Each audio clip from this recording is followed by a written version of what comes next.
This human experience is our own dream, and every single one of us is dreaming our own dream, and nobody else ever will share our dream as we know it. Of course, you can pretend to share each other's dreams by getting married and building your dream home and having your dream children and getting your dream job and all those sort of things. And if you're thinking somewhat similarly, then you confuse that and you conflate it with the illusion that you are having the same dream, when in actual fact you're not. It just turns out that your dreams are compatible with each other. And so this here book, right, I'll do another reading, very short one, because it's not necessary to keep reading, but I just pick out the, you know, very salient, poignant parts. And this book is said to be the word of Jesus. Jesus is said to be reading or writing or speaking this. Jesus is responsible for this, okay? But it differs considerably from the Bible. That was supposed to be Jesus' word and God's word and this, that and the other. So who the fuck's word are we really dealing with on any occasion? We're just dealing with a multitude of perspectives and vantages and projections from consciousness via the avatar and fiction and illusion of the human being. So, what it says here, therefore, when next someone asks you, "Oh, who are you?" please do not give them a name. Do not say, "Well, I was born in a certain town, in a certain part of the planet." Don't tell them that you are a Democrat or a Republican or a communist or an atheist or a Catholic. Tell them the truth. Who am I? I am the extension of love in form. I have never been born, and I will never taste death. I am infinite and eternal. I shine forth as a sunbeam to the sun. I am the effect of God's love, and I stand before you to love you. Now, that will raise some eyebrows. It will also transform your world, for it is time to stop seeking Christ outside and start choosing to take responsibility for being Christ incarnate. Let me read it again. For it is time to stop seeking Christ outside. All of the fucking Muppet Christians that may have fell into this channel. Go away. Go away. For it is time to stop seeking Christ outside and start choosing to take responsibility for being Christ incarnate. The Christos, people. The Christ, the chemical. You know, Jim Carrey speaks about this in one of his videos. What did he refer it to being? I forget, but if you just put in Jim Carrey the Christos, then I'm sure you'll come upon it. But you see, you know, everything is within consciousness, and everything is within the shards of consciousness that we have had an awakening to, that we've got an affinity with. And so we go through our lives and we travel different paths and we gather up different programming. We have different experiences, we interpret them differently. Look, how many of us could have the exact same experience, pretty much a replica of any other person's experience? For instance, if you trap your fingers in a door, well, how many different levels of interpretation are we going to get about that? If you go to a particular remote desert island for a week's sojourn, how many of us are going to have a different interpretation to that? Every single thing is just a different interpretation. So when you're saying, I think this and I think that, and that's not, it's just, who gives a fuck about what you think? You know? It doesn't matter, does it? Because no fucker else thinks it. Which is patently obvious from reading the comments. And I'm saying this and I'm saying that.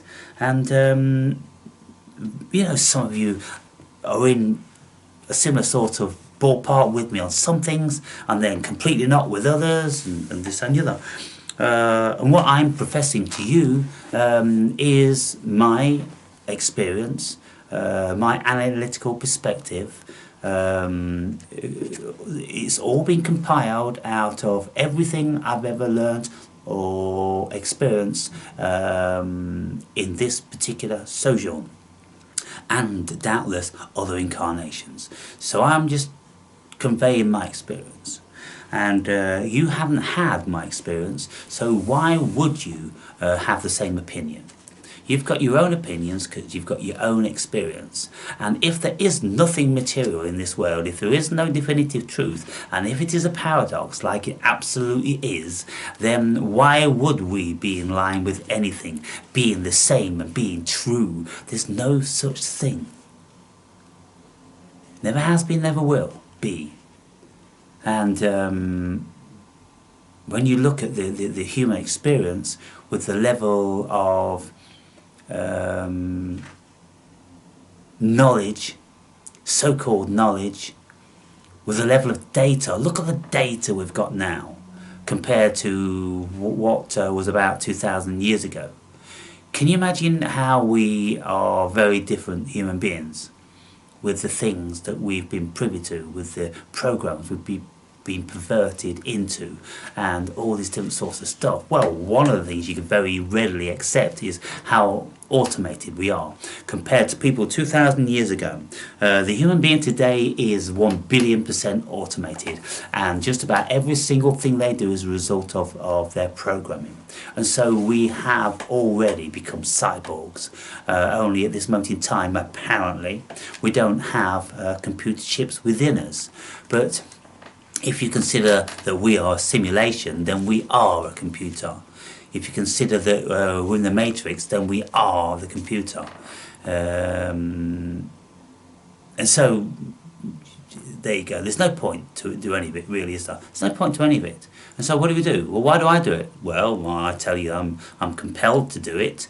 But if I thought I had a choice, speaking from the ego, I'd go, well, what the fuck else am I going to do? Pack chickens? No. Sweep roads? No.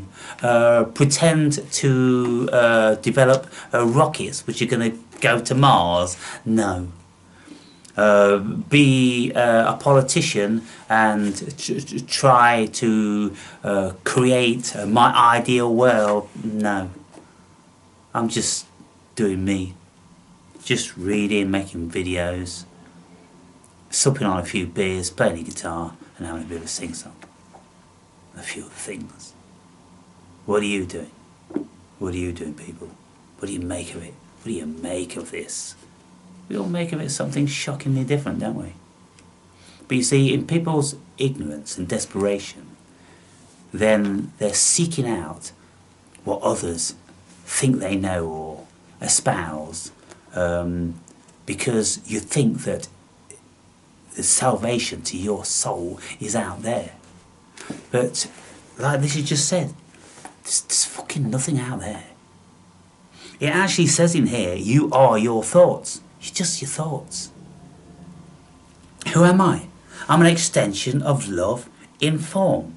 Well, just supplant consciousness over love. I am an extension of consciousness in form.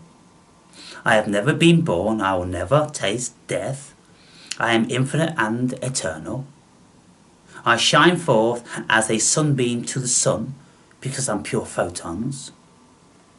I am the effect of God's love. I am effect of cosmic consciousness. And I stand before you to love you.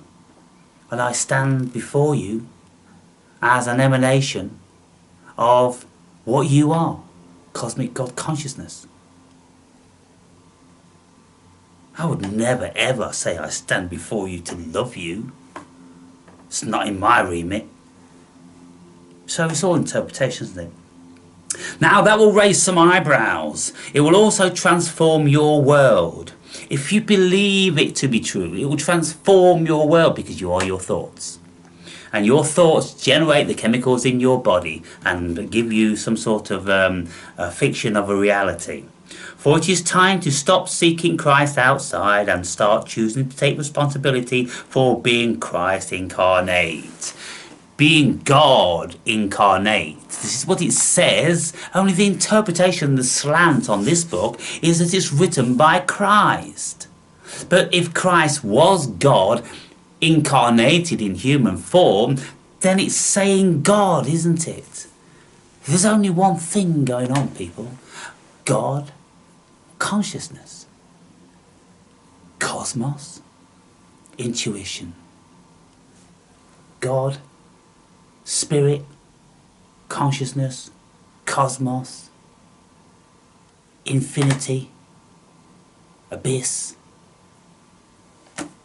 They're all concepts of the same thing. We can go on and on and on. Everything is a concept for the same thing. Book.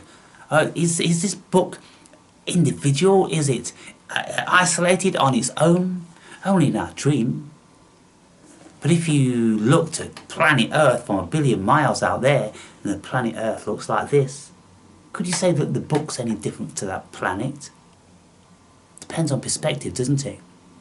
And the more you go out and out and out and out, you won't even see this tiny little dot of an Earth. What fucking Earth? It's disappeared. As far as our perspective goes, it's not here.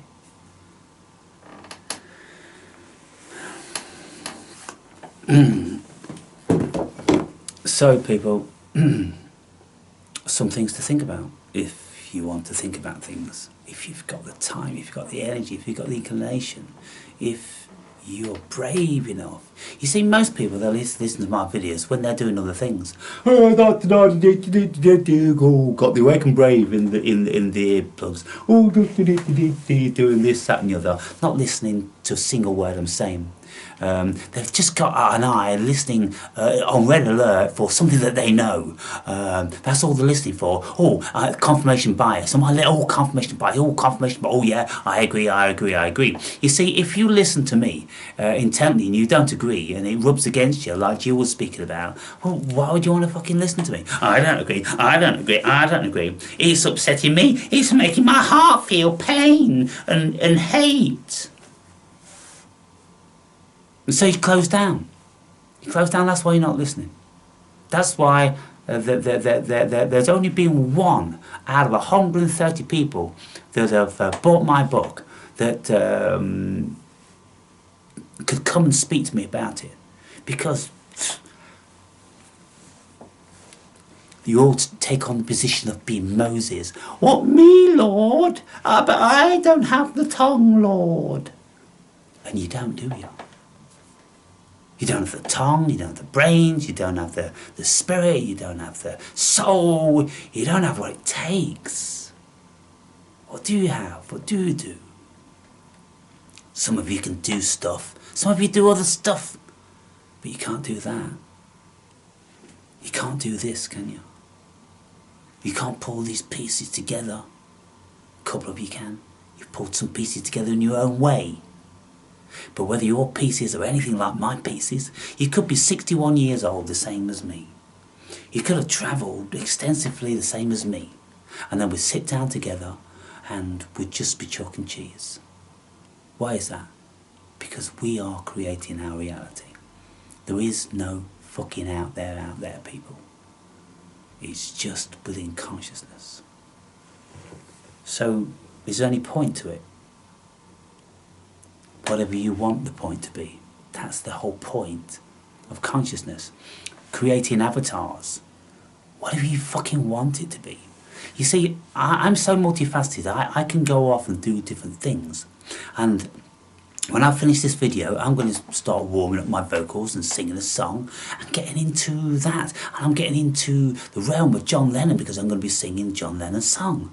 And so I'm in that world momentarily. You people think I live in this world. You think, oh, he's this and he's that and he's that. No, that's just a facet. It's just one of the myriad facets I've got. And then when I finish this video, I'm something else, somebody else, in a different world. All my worlds, but I'm just creating different worlds. And when I go out into the natural environment and the sun's on my body, then I can start basking in what could be considered to be God's creation, and thinking and feeling gratitude and immersing myself in peace and bliss and looking around in wonder at the amazing illusion which I'm experiencing. It's worlds within worlds, people. Worlds within worlds.